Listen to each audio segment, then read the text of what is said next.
Satan ne peut pas vaincre les croyants, certains membres de la famille de Jésus ont perdu le salut et les possibilités de miracles qu'il offrait. En raison de la familiarité, la famille de Jésus a eu du mal à l'accepter comme leur sauveur. En fait, ses demi-frères ont rejeté sa campagne d'évangélisation et ils se sont moqués de lui.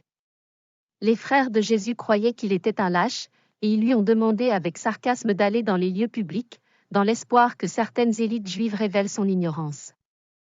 Les frères de Jésus ont dit, « Partez d'ici et allez en Judée, afin que vos disciples voient eux aussi les œuvres que vous faites. » Car personne ne fait rien en secret, alors que lui-même cherche à être connu ouvertement.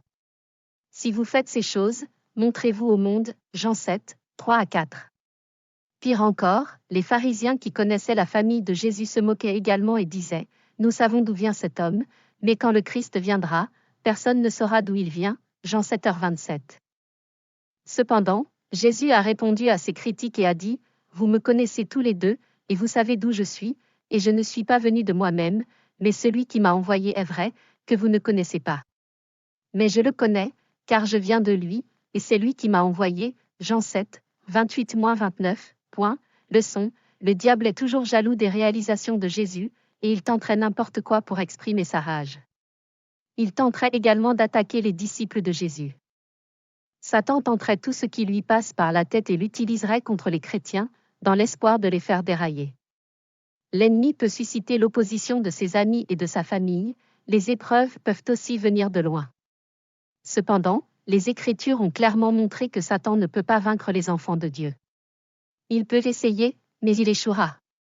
Comme il ne peut pas l'emporter sur Jésus, il ne l'emportera pas non plus sur les disciples de Jésus.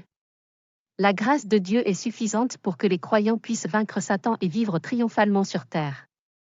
Alléluia, la prière, j'ordonne à Satan de se perdre et d'arrêter de me harceler. Le diable est un menteur et un lâcheur. Il ne peut pas gagner sa bataille contre mon âme. Mon esprit, mon âme et mon corps sont enchâssés dans le sang de Jésus-Christ. Depuis que Jésus est mort et ressuscité des morts, je suis puissant. Toute tentative de Satan de contrecarrer mes efforts n'est qu'une perte de temps. Je ne suis pas une personne ordinaire puisque je suis un enfant de Dieu. Le secret de ma force et de mes réalisations est gardé au centre du cœur de Jésus, par conséquent, je suis un gagnant aujourd'hui, demain et pour toujours. Amen.